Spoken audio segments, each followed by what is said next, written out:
Welcome everyone, and thank you for joining us. I'm Justin Wheeler, the CEO of Berkadia. These are certainly interesting times, to say the least. This afternoon, we've chosen an exciting topic. We'll be talking about how the current market dislocation has impacted one of our growing lines of business, affordable housing. We've been investing in our affordable platform over the past few years with the integration of our tax credit syndication team and the addition of our host for today, David Leopold, head of Berkadia Affordable. Personally, I couldn't be more excited for the future of this very important part of Berkadia. To kick off the discussion, I'm going to pass it over to Hillary Province to give a quick business update. Thanks, Justin. We've got a really interesting program lined up for our audience today, and we're excited to get started. I'll kick off our conversation with a brief update on what Berkadia is seeing in the market in general, and then I'll turn it over to David, who will guide us through what's going on in affordable, and will lead the discussion with our panelists, two of the leaders in the affordable housing space, Milton Pratt, the EVP of Development with the Michaels Organization, and Michael Novogradac, Managing Partner of Novogradac. So let's get to it. From a mortgage banking perspective, for the first half of 2020, Berkadia has originated almost $12 billion in volume for our clients across our various lender programs, and this is only 9% behind our 2019 year-to-date volumes. Right now, we're really seeing an increase in activity in the market from the early months of the pandemic. Today, roughly 40% of our deal pipeline is acquisitions, which is getting much closer to our pre-COVID numbers. Our HUD originations are up over 80% from last year, and our HUD pipeline remains the strongest it's been in our company's history. We remain a top Fannie Mae and Freddie Mac lender, and we're seeing consistent and strong liquidity from both agencies, which is providing great stability to the multifamily market. We also continue to leverage our network of other lenders, including banks and life companies, to serve our clients' needs, and we have over $2 billion in originations with these partners year to date. On the investment sales side, over the past several weeks, multifamily investor demand has picked up significantly. We're fielding more and more calls from our clients searching for multifamily acquisition opportunities.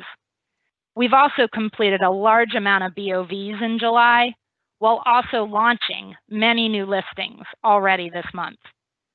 Additional observations that support the insatiable appetite we're seeing for multifamily deal flow is denoted by the record number of CAs, or confidentiality agreements, that Berkadia is receiving in response to all our newly launched opportunities. And this investment activity is actually consistent across the nation. It's not isolated to a few specific markets. Furthermore, the early discussions we're having on pricing suggest that the pricing on these deals is at or close to at pre-pandemic levels, which is great news for our sellers. On the servicing side, Berkadia is a highly rated and diversified commercial real estate servicer. Our servicing book totals over $290 billion, with over 20,000 loans as of the end of June. So given the size of this portfolio, we think it's a really good indicator about the health of the CRE market. As we approach mid-July, our team has received payment relief inquiries on just over 1,800 loans. That's $34 billion of UPB across all of our commercial real estate product types. These inquiries have translated into $26 billion of formal requests for payment relief, of which $8.5 billion have been approved by lenders, $6.2 billion were rescinded by the borrowers, about $1 billion were denied, and the balance of these requests is still under review by lenders and by special servicers. Now, CMBS, as has been the case traditionally, is more complicated, with the numerous parties, master servicers, special servicers, directing certificate holders, all weighing in. So to date, we've transferred 117 loans, about $3 billion, to special servicers since mid-March. And no surprise, but the majority of these loans were on hospitality and retail properties. For the early adopters of the GSE's forbearance programs, they saw their 90-day forbearance period end on June 30th. Now, in response to this ongoing pandemic, both Fannie and Freddie recognized that borrowers may still be experiencing hardships, and they've responded with guidance regarding how to extend these agreements. Now, these extensions aren't automatic. Borrowers are required to provide additional support regarding what type of hardship they're experiencing. They're going to be subject to expanded financial reviews. They may incur fees, and they may be required to comply with additional tenant protections if they choose to extend. Overall, our 30-day delinquency rate for our portfolio stands at 3.3%. Hospitality is at 19%. Healthcare is at 11%. Retail is at 5.8%. And multifamily is the lowest at 2.7%.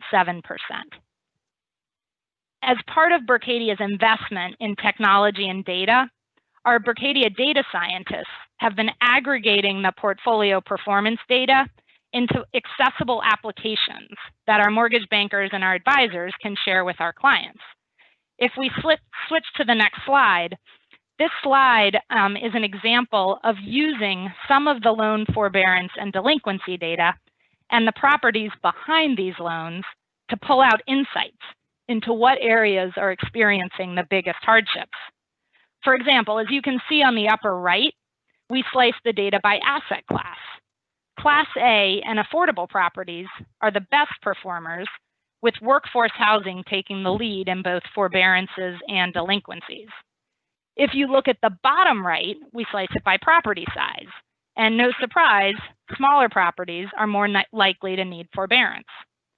If we go to the next slide, this slide demonstrates the performance of specific geographies from a servicing standpoint. This compares how loan forbearance and delinquency rates have changed over prior months, and it shows how much harder Vegas has been hit over Dallas, with over 4% of loans in forbearance in Vegas compared to Dallas's 1.7%, with June forbearances continuing to grow in Las Vegas. So if there are specific markets you're curious about, reach out to your Berkadia representative and they can share this data with you.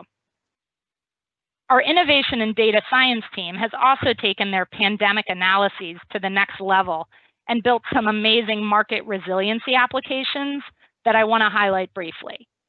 If you go to the next slide, this customized market resiliency report seen here measures a market's potential ability to withstand the economic effects of the COVID-19 pandemic relative to other markets. Our data scientists factor in employment statistics, they look at resident personal finance data, and other layered data sources to yield a score from 0, which would be the least resilient market, to 1, which would be the most resilient, relative to other markets. So for example, we're showing Dallas in this slide, and it's situated around the middle at a 0.55.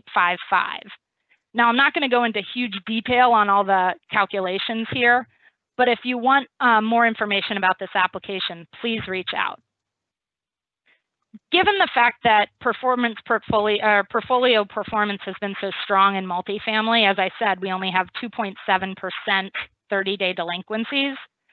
A major question we receive from our clients is what's going to happen when the CARES Act supplemental unemployment benefits burn off.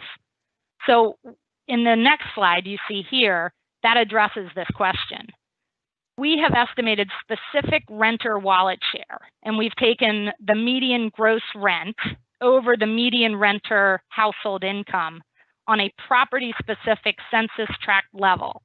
And we've applied the average weekly state and federal benefits for that area to determine what % of units by class are able to pay their rents with these benefits. So the graph here shows you how the gradual decline in the ability to pay you see in Dallas, but that the CD segment will actually be able to last into November before they drop off based on the current benefits. If you go to the next slide and compare Dallas to Vegas, you see here you start to see a dip in payments as early as September. And then the last slide here, if you look at San Francisco, you can see that the benefits were actually unable to pay the rent even with the federal stimulus. Basically, very interesting data, and you can see the regional effects of the stimulus money by geography. And it also demonstrates the housing affordability gap that's so prevalent in America. No surprise, we see a more acute impact in the high-cost markets such as San Francisco and New York. Using this affordability crisis as a backdrop, I'm going to turn it over now to David Leopold, the head of Berkadia's affordable housing platform. David joined in November and leads all of Berkadia's affordable housing business lines: mortgage banking, tax credit equity, and investment sales. Our affordable platform has seen phenomenal growth since 2018, and we're excited to have David on board to continue this growth and help deliver solutions to our clients in the affordable housing space. Take it away, David. Thanks, Hillary, and welcome to everyone who's joined. I'm going to speak briefly about the state of affordable housing here at Berkadia, and then turn quickly to our panel of experts.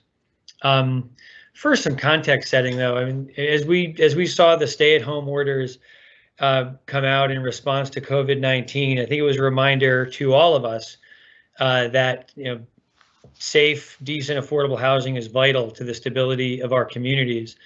And as homes have become where we work increasingly, where we educate our kids, and at times even receive health care, it's again a stark reminder that too many lack that stability that's vital to our communities and to families across the country. I know many of you work in affordable housing and share that sentiment, because this health crisis hit in the middle of what has been an intracted housing crisis for much of the country.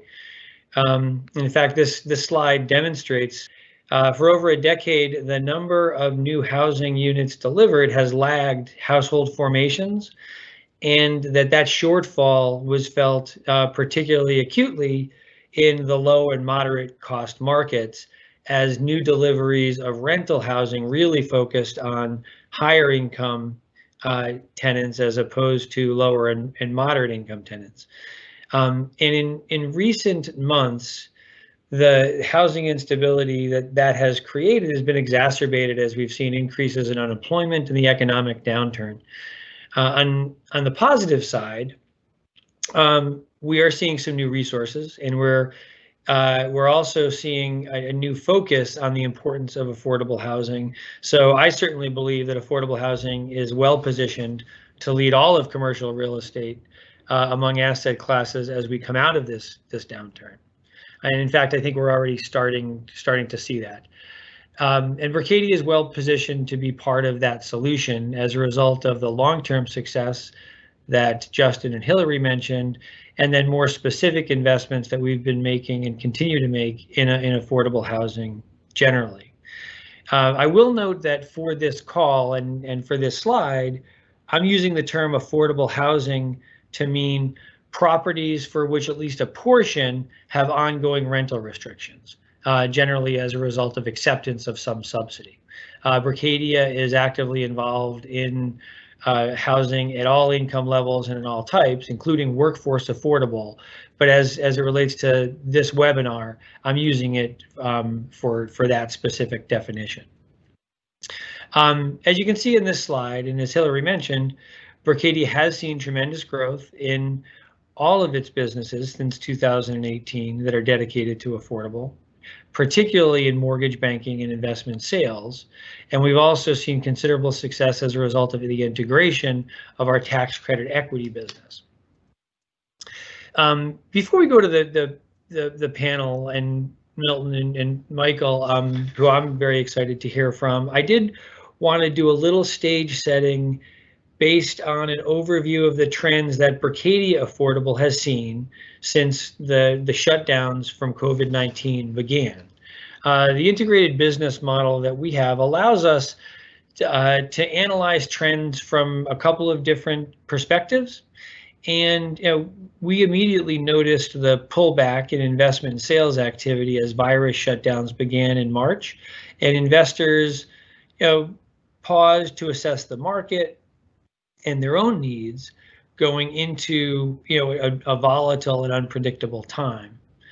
That said, our pipelines in tax credit syndication, mortgage banking continued to move forward, and at a slower pace as we worked with those capital providers and our partners to make sense of the new normal and revise processes to conform to conditions on the ground. Mortgage banking was the least impacted. And for example, we were still able to close 34 transactions since March, helping our clients take advantage of all-time low interest rates. As you saw in Hillary's presentation, we also benefit from the proprietary data tools that she went through, including our market resiliency analysis, which we're now providing to our clients to help them have actionable insights and take advantage of the doors to opportunity as we look at the next chapter. So in a nutshell, our experience demonstrates that affordable housing has been impacted, but it's performed better than other asset classes and is well positioned to recover faster. 2020 will continue to be a formative year for affordable housing, but I certainly believe that our collective success is going to be one of the silver linings of what is a very challenging period that we're still in the middle of. And I think that's a great segue to our panelists, two long-term leaders in the affordable housing industry, Milton Pratt and Michael Novogradac, who probably need no introduction, but I want to provide them one. Milton Pratt is Executive Vice President of the Michaels Organization and co-leads their development team. Michaels has developed over 55,000 units of affordable housing in 35 different states, and Milton works with local teams throughout the country to deliver their development pipeline and grow it. That pipeline is currently over $2 billion. His team has delivered high quality affordable housing in every type of the market you can imagine, using every type of affordable housing program. You name it, and they've done it successfully.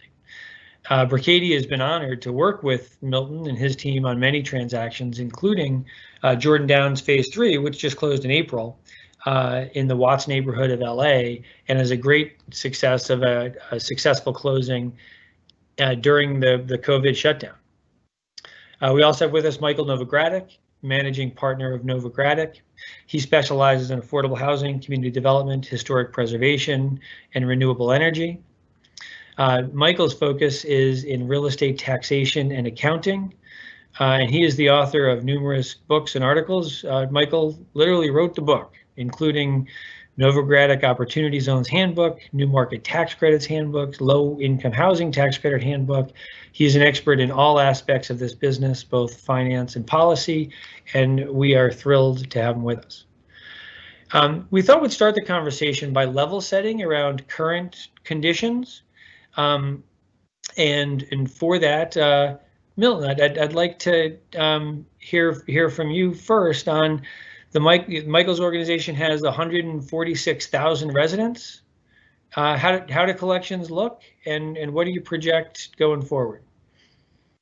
Thanks, David, and we're excited to be here as well. For us, I think collections was one of the things that we were most worried about at the start of this pandemic. I think everybody in the country just thought that with the eviction moratoriums, folks were not going to pay their rents. And, it's turned out we're very pleasantly surprised. Rent collection, for us at least, has been in the low 90s over the last couple of months. Certainly a big part of that has been the CARES money that some of our residents have been able to access. Unemployment benefits have helped out tremendously. But the other thing that I think is critical is the site staff that we have. They have over-communicated with our residents. Those essential workers that we have out there every day in the field, property managers, maintenance techs, those folks have really helped us achieve this goal, this number of getting rent collection consistently over the next, in the 90s.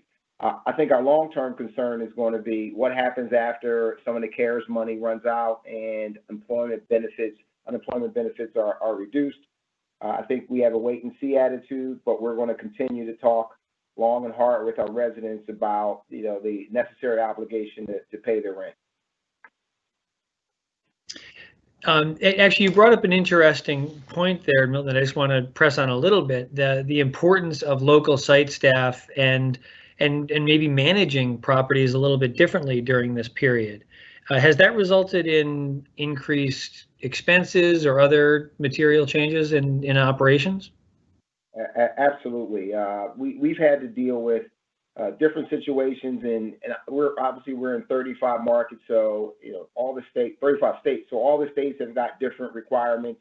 Our management folks have really spent a great deal of time understanding what the local requirements are first. How do we do things like protect our residents, particularly in our senior buildings, where some of those buildings were effectively on lockdown, and we weren't allowing visitors in, family members, unless they were caregivers, weren't allowed in some instances. So we've had to do a lot. Additional cleaning is something that we're all going to have to deal with, certainly through 2020 and into 2021 until this pandemic is eradicated.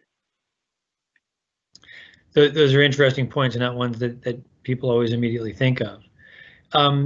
Michael, turning to you now. How do you assess current conditions in the market, particularly on the investor side?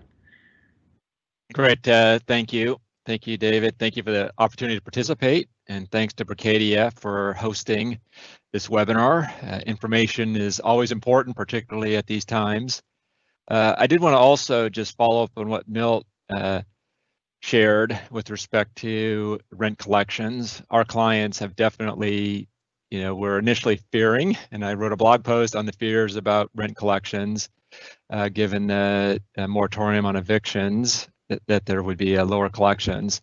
And our clients dealing with affordable properties did see, surprisingly, somewhat to many, strong collections. And I would say the collections were particularly strong with seniors and HUD-supported properties. And then third in line in terms of collections, but we're still strong with family properties. But the rent collections were strong. From a the sort of current market conditions right now, clearly COVID-19, is having a pretty dramatic effect. Obviously, and it's affecting both the direct effects that we just were chatting about, but also the indirect effects on investors. The indirect effects on investors being that those that historically have invested in tax credit properties have looked at 2020 and 2021 and started having some concerns as to what their tax appetite is for 2020 and 2021. And as a consequence, we are starting to see some slight declines in low-income housing tax credit equity pricing. And it's a little bit more exaggerated with the tax and bond 4% low-income housing tax credit properties. But the pricing has come down a little bit. We do have an annual, or not an annual, a monthly LIHTC equity pricing chart, and it doesn't reflect that slight decrease in the equity pricing, but we expect it to start to show up in the coming months as it takes a little bit of time to make its way through. But I'd say that's been the sort of number one challenge right now, is on the equity market. I would note that with respect to the bonds, one of the reasons why the bonds pricing is a little bit lower is there is some concerns about some of the bond projects at higher AMI levels. And then obviously in the past, there's always been the loss to credit ratio that's had some sort of adverse effects. And I will also say on the equity side, beyond COVID-19, we are starting to see some minor effects of the change in the way in which many banks are assessed for Community Reinvestment Act purposes. As many of those who have joined this webinar are aware, that the Office of the Comptroller of the Currency changed the way in which banks will be assessed their Community Reinvestment Act obligations in the future, and they make up a big portion of long-term tax credit equity investment market. And that rule doesn't really affect how they're evaluated for a couple of years, but a number of investors are starting to look at the rule and try to see what impact it has, and so that's had a minor effect. That's interesting. That's an interesting one that I think we'll hopefully have a chance to talk a little bit more about, some policy issues. One thing that you mentioned, Michael, that I'd like to poke on a little bit more is what sounded like a bit of a market disconnect, in that the collections for Section 8 properties tend to be, are outpacing, any other portion of affordable housing, obviously. We have seen in our investment and sales business increased appetite for acquisitions of Section 8 properties. But your mention of the tax-exempt bond deals, which are generally the key funding mechanism for resyndicating a lot of those deals, is an area of the market that investors are shying away from more, right? So on one side, you have more interest in those properties, but you also have perhaps declining interest, at least in some of them, from tax credit equity investors. Did I read that correctly? And can you talk a little more about that?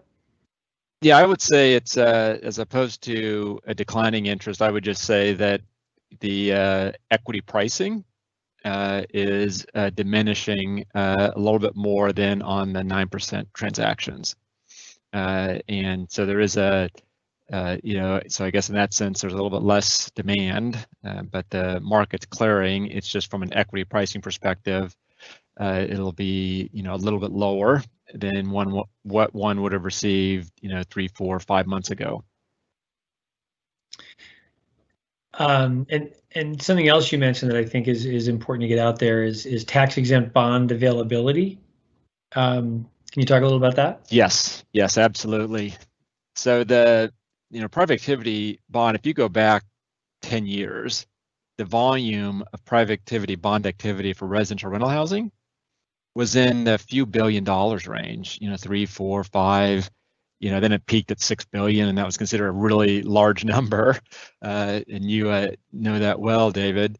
And then in the last few years, though, the number has risen dramatically to $15 to $16 billion a year of private activity bond issuance for residential rental housing.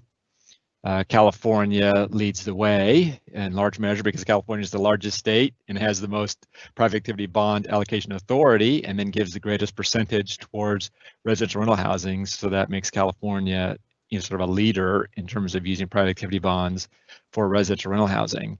So this $15 to $16 billion a year clip means that many states are running up against their cap. California, Washington, New York, and there's a number of others, too many to list. We've identified 10 to 14 states that are sort of maxed out, and a number of states that are about to max out. And there's been some policy initiatives proposed to try to help ease that, so the existing volume cap could fund more housing, as well as provide a slight increase in bond volume cap for every state to allow for more funding. But that has been a real way to add affordable units through use of private activity bonds, and it's really reflected the creativity of the developer and financing markets, groups such as Berkadia, to be able to finance these properties and be able to handle $15 to $16 billion of annual activity of private activity bonds for residential rental housing.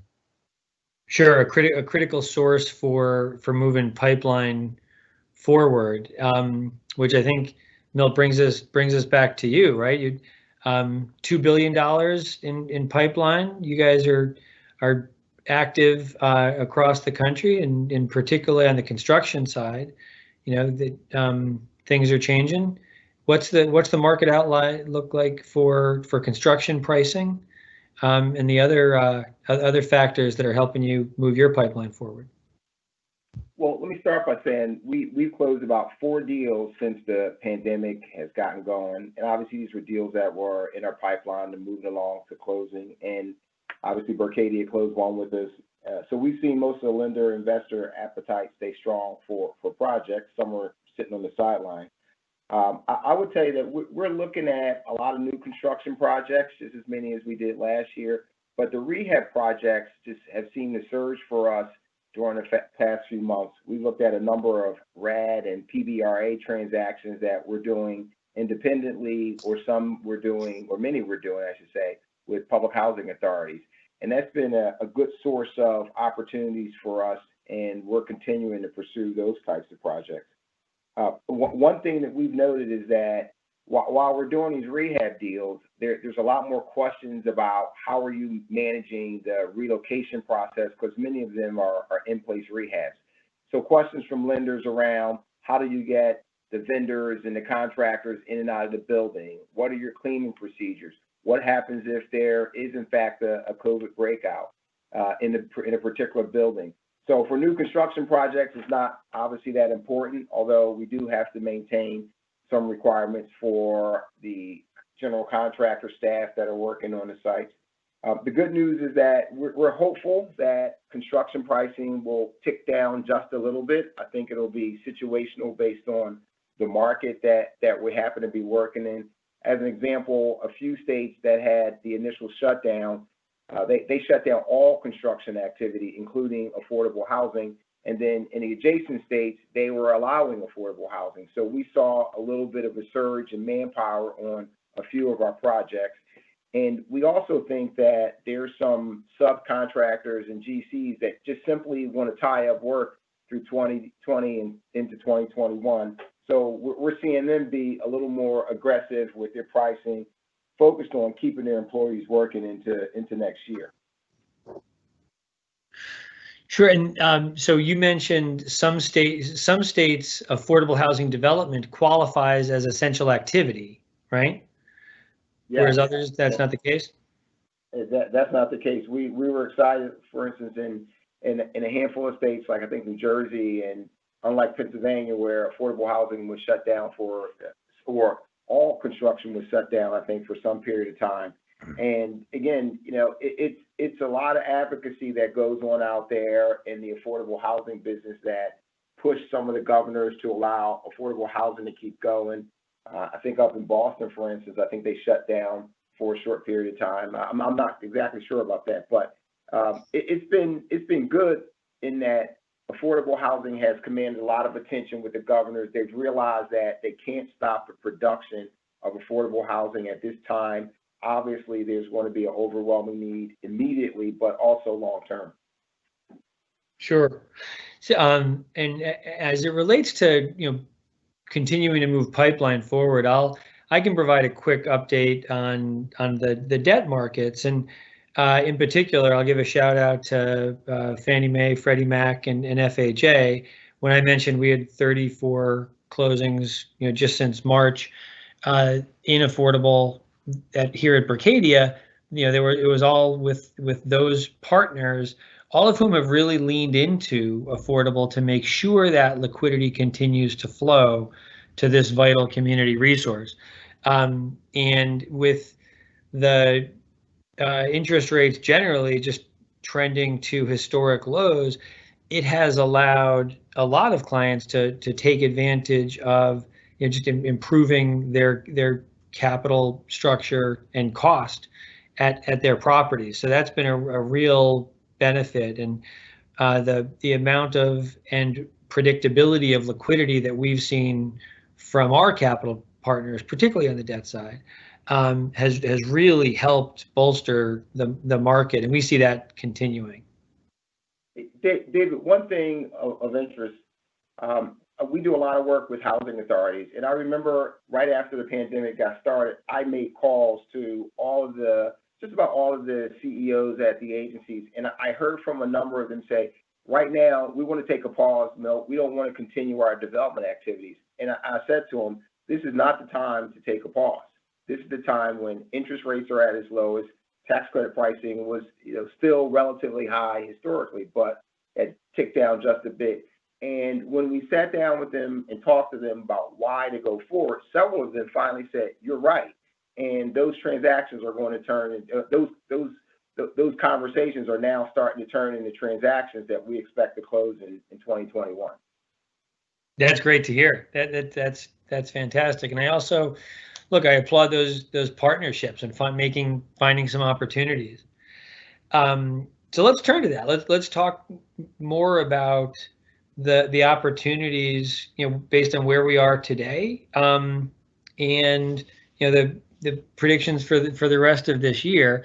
Some of those arise from new resources, and Michael, if you wouldn't mind talking a little bit about, I think, and there are many who saw the CARES Act and increased funding for home, CDBG, public housing, and thought that gosh, that should really translate into a bolstering of affordable. Some of that hasn't played out exactly as we would have hoped, and some of it maybe is too early to tell. But can you talk a little bit about that? Yeah, yes, the CARES Act did provide, and that is enacted legislation. And that's one of the challenges right now is there's lots of discussion of lots of legislation, particularly coming out of the House of Representatives. And the CARES Act, is legislation that was enacted, did pass, and it provided $5 billion in extra CDBG funding and $2.25 billion in Section 8, $1.25 billion for vouchers and $1 billion for PBRA. That in of itself, I'm not sure that provided, obviously it helped fill gaps for funding that was needed for existing vouchers and PBRA. I don't know how much that really helped in terms of added supply. And Milt can talk more about how the extra CDBG funding isn't necessarily getting directed to housing. So at the federal level, there hasn't been as much enacted to really drive, but there's legislation that's come out of the House, both the Moving Forward Act and the HEROES Act, that both of those provide tremendous, billions and billions of dollars of added funding, and we're waiting on the Senate to negotiate with the House to see what we might get out of the HEROES Act or the Moving Forward Act to provide significant new resources. And I will note that with respect to that the Senate is expected in the next week or so to come out with their own COVID-19, call it phase 4. There's a lot of different names for it, but there is an expectation that the House and the Senate will have additional federal legislation to deal with COVID by the end of July. It probably spills over to the beginning of August. And as part of that, we could see notable additional funding for affordable housing, and that legislation could include a floor on the tax credit associated with productivity bonds of 4%. And so getting the 4% floor in would be really helpful to make the productivity bond transactions that are underway or in the process of getting underway to be more financially feasible. I also wanted to note, though, those are the some of the bills that have passed in the House that provide additional funding. The House Appropriations Transportation Subcommittee last week, it approved the HUD funding bill that would come out of the House for next year. And the overall funding level, is slightly higher than the year before. But what was really notable and hasn't gotten a lot of attention, we wrote a blog post on it, is it proposes a special one-time investment of $49 billion for HUD programs. That's 49 billion with a B. And the overall, budget for HUD is $61.3 billion gross, $50 billion net. So it's essentially an additional year's funding. And that bill, would provide 24 billion for public housing capital, 17 billion for home. It would provide substantial additional funding. Now that 49 billion, I don't expect to make its way through the Senate, but it does just show that coming out of the House of Representatives, there are billions and billions of funding that's making its way to the Senate that ends up, the Senate obviously has been paring it way back, but that just shows you directionally where the House wants to go, and it's quite substantial. And it's also evidence that perhaps we're in a new era as it relates to the potential conversations for very material new resources for affordable housing. Affordable housing in some ways is kind of on the map in a way it wasn't, just a couple of years ago. Is that, accurate read? I think that is a very accurate read. Affordable housing is definitely, getting a lot more national attention than it has ever since I've been practicing in the area. So it's getting a tremendous level of national attention. It's making its way into the Trump campaign, making its way into the Biden campaign. So it'll definitely play a role in the election in November, and then the results of the election will really determine to what degree we see substantial additional resources next year. One additional follow-up on that, and this is deeply in the weeds, but that's what we do in the affordable housing industry, right? We go right to Yes, we do.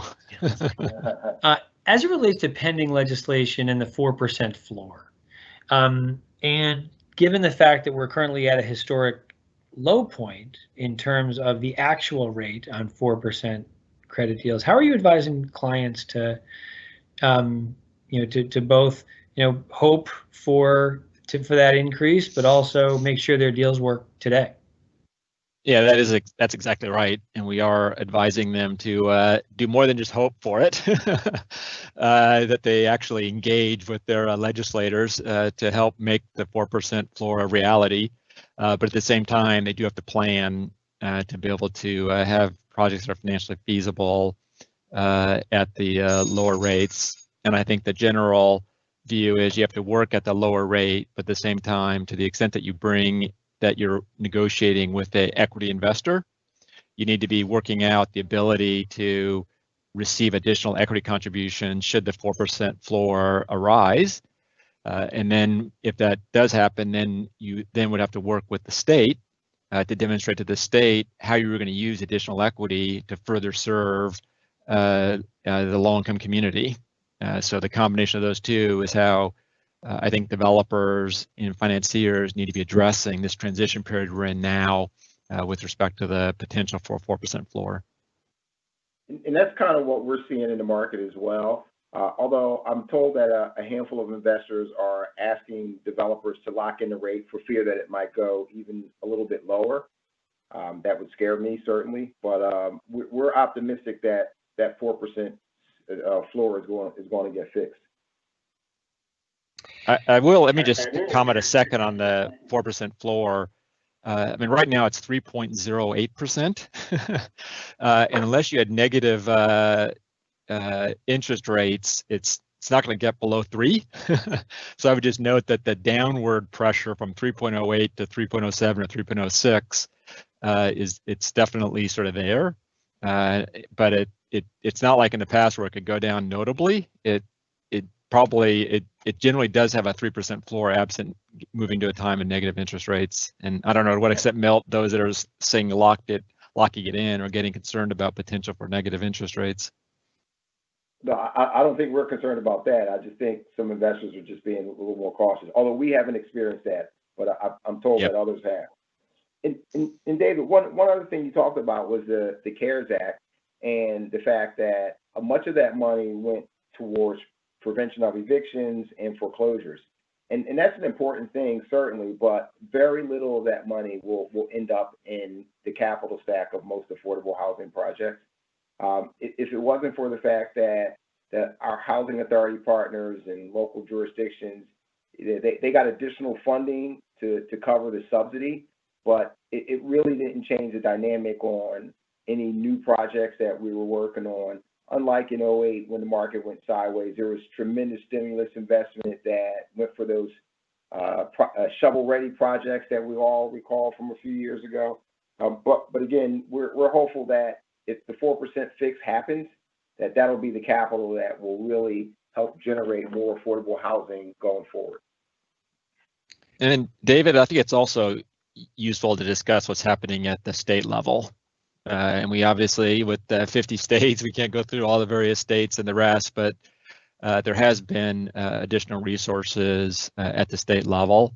One area where we've seen additional resources is the state low-income housing tax credits. A number of states do have enacted state credits, and here in California, we just recently added another $500 million in state low-income housing tax credits. Before 2020, the annual amount of state low-income housing tax credits was in the $100 million range, and then in 2020, an additional $500 million was approved. And then the legislature just recently approved an additional $500 million for 2021. So those are significant dollars, significant additional resources, much of it targeted for new construction of affordable housing. And I would also note that, California did face a $54 billion budget deficit because of COVID-19. And in spite of that, they did approve an additional $500 million of state and local housing tax credits. But they did enact some legislation to try to help obviously curb that or deal with that deficit. And one area where they passed a limit is they limited the ability of taxpayers in California to use state credits to $5 million a year, but they carved out state low-income housing tax credits from that $5 million limit. So you're still unlimited in your ability to use state low-income housing tax credits in California. And I think both the funding of the additional $500 million and the carve out of the $5 million in terms of use of the tax credits in a given year, both of those are just symbols of what states are doing to help with affordable housing throughout the country, even in spite of budget shortfalls. And it shows you in some ways, maybe the security of the affordable housing as a general matter, as an investment class, in that it's getting significant attention in the federal and state legislatures. And for us, in states like South Carolina that just recently enacted a state tax credit, that's made deals feasible that just a year ago were not feasible. That additional credit, I know, has generated a lot of interest in several of our project-based voucher projects down there. We're looking at one right now in Columbia, South Carolina. And so we think those state tax credits, where they can get enacted, make a huge difference, and it does show a priority within the state. And whereas California is a state that has kind of long prioritized affordable housing and has a history of providing resources for it, South Carolina, we're seeing some new states really focus on it. Any other examples like that worthy of note? I can't think of anybody other than South Carolina that recently, Michael, you might have heard of some, but in states we work, South Carolina is the one that jumps out to me. And their credit was very similar to Georgia, I believe. Yeah, South Carolina is the one that is the most notable most recently. It is quite significant. So here's a question related to that, right? Because when we talk about the 4% for new state credits, perhaps increases in credit availability generally, at what point do we need to be concerned about exhausting tax appetite in the middle of a downturn where, Michael, as you mentioned earlier, investors may not have as much taxable income as a result of the downturn? No, that's a great question, and that is something that there's a lot of discussion going on in Congress to deal with this question. And I think the important part of this question is that the shortfall is generally expected to be a 2020-2021 issue. That corporations are unclear as to what their tax liabilities might be, right now, given COVID-19, as well as drifting over into 2021. But when you get beyond that, there's less of a concern. This is not where we were 10 years ago during the Great Recession. This is not one where there's more significant shortfalls and the like. It's definitely something that is perceived to be a more short-term question, and as a consequence needs a shorter-term fix. And what is being discussed in Congress right now is a variety of provisions to try to make tax credits more generally, not just long-term housing tax credits, but all tax credits all the way into R&D and the rest, just what are referred to as general business credits. There's a range of options sort of being considered by Congress right now in terms of making those credits more accessible to corporations and other investors. And the ones I think have the greatest sort of potential is to allow a 5-year carryback of business credits, as well as allowing more business credits to be able to use in a given year by a corporation. Right now, corporations are limited to offsetting their tax liability by 75%, and there's a proposal to let them use the full 100% of tax credits to offset their liability down to zero. And I think the 5-year carryback, along with the relaxing of the 75% limit rule, both of those, if it was in effect for 2020, 2021, and maybe even 2022, just to be safe, those would go a long way in terms of aiding in this short-term blip in terms of concerns around adequate tax liability. And then I would say beyond that, investors have to then be looking into the future, and the election results themselves will play a bit in terms of what future corporate tax liability is. And during this short term, when there might be some challenges, it seems like that's a good place for Freddie and Fannie to step in and possibly acquire credit that might be in the market. And those changes that you talked about, Michael, will certainly likely bring back some economic investors that are out there. Yeah, so I can provide the latest news from Freddie in terms of their investing appetite is a regulatory limit at the $500 million per year for each agency. But Milt, I understand your point and optimism about kind of filling the breach. I don't think that that they have regulatory authority to do that today, but I hear you, and I also, Michael, I like the optimism about sort of the short-term disruption to taxable income. I think that's an important point to make. Sticking with the topic of opportunities, right? It strikes me that there is less pressure on real estate from other asset classes during this period, for competing uses. One of the things that we've been able to do successfully at Berkadia is work with some hotel owners on selling obsolete or underperforming hospitality properties for repositioning as affordable, and we think that's an opportunity that exists in the market today, and we're advancing a strategy against, but may continue for the moderate term. But there's likely some others as well. Other opportunities that you're seeing out there that are worthy of note? Well, certainly hotels are at the top of our list as well.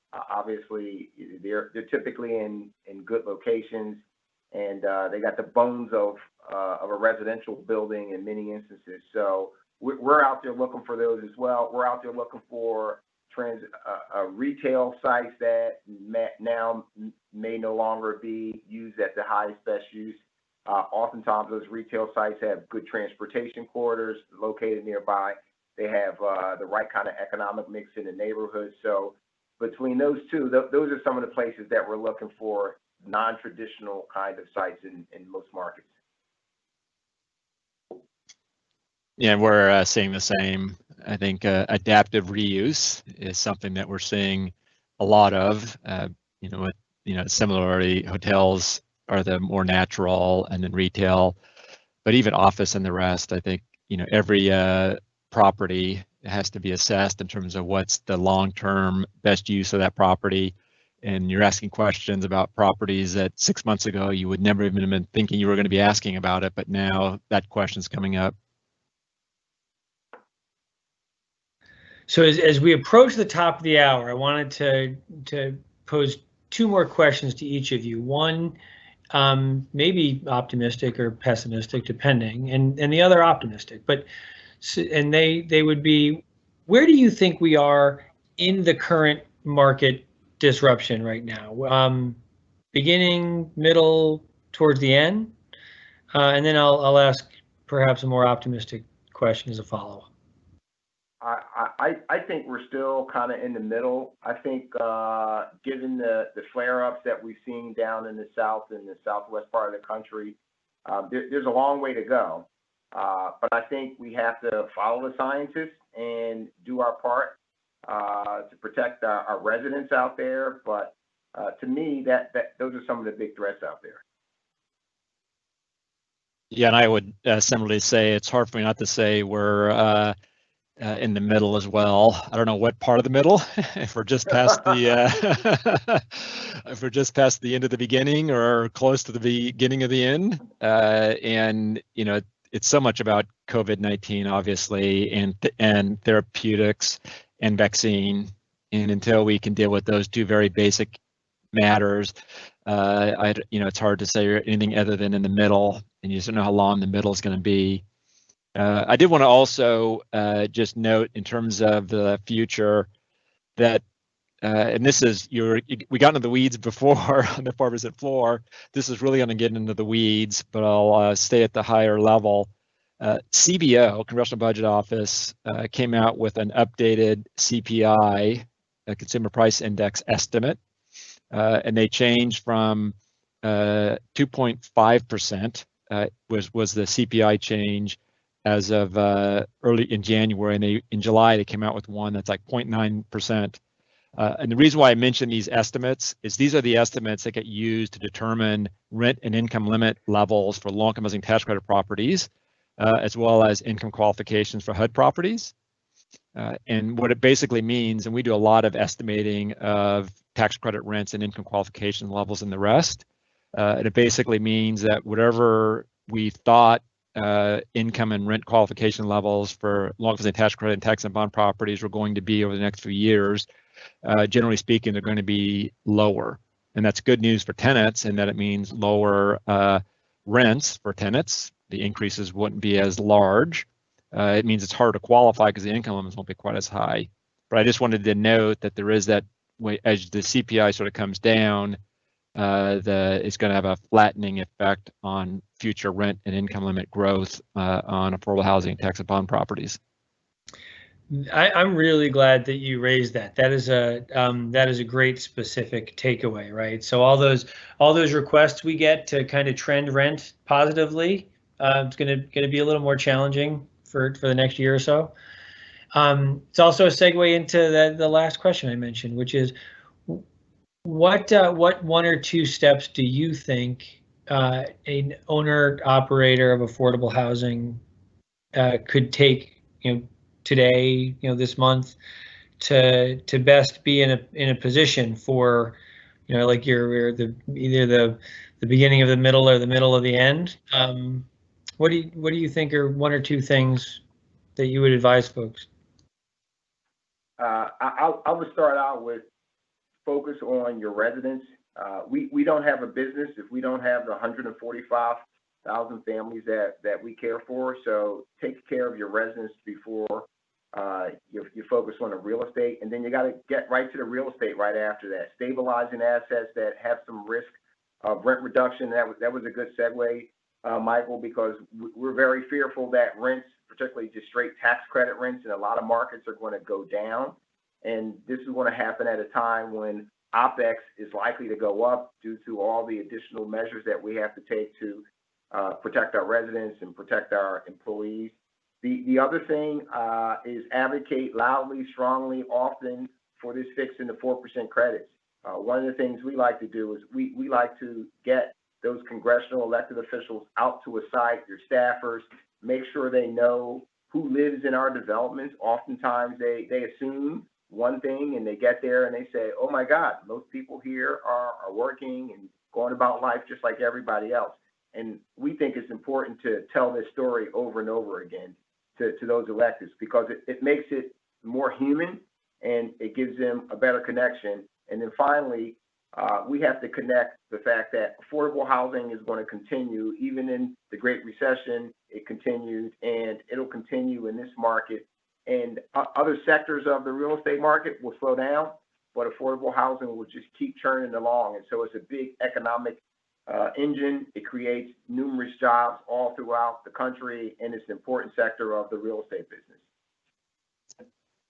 Yeah, and that I would just go maybe a little bit more in terms of a more national sort of level. That was great, more specific, actionable advice. I'd be maybe a little bit less actionable, but a little bit more preparatory, and just say, pay attention to the national election. Not that you won't be already, but the election results will really have an impact on the affordable housing sort of market in terms of funding availability. Depending on how the elections go, the funding availability could expand quite substantially. And I think every operator would want to be prepared to be able to deal and be able to absorb and access additional funding should that be available given the results of the national elections. That is great advice and much appreciated. But with that, I want to say a very strong and heartfelt thank you to both you, Milton and Michael, and turn it back to Justin Wheeler. Thanks, David. And I'll just echo that both for all three of you, David, Milton, and Michael. Really appreciate the time you took. Certainly, there was as I like to say, it was nutritionally rich. Lots of things to think about, lots of good information, and anything I could say on the subject would definitely lower the quality of the discussion. And with just one exception, which is affordable housing. While certainly in Berkadia's business, it's also something I think that the nation as a whole is grappling with, because it truly is multifamily affordable housing, in my mind, is truly the only potential answer to the housing shortage that we have as a country that's growing every single day. And so certainly figuring this out, getting the legislative and the administrative kind of forces aligned behind that, and then having the market players play the role that they need to play, is the great hope that we have that we can ameliorate this situation. So thanks again. Thanks for all of you who attended, and really appreciate it. Have a good day.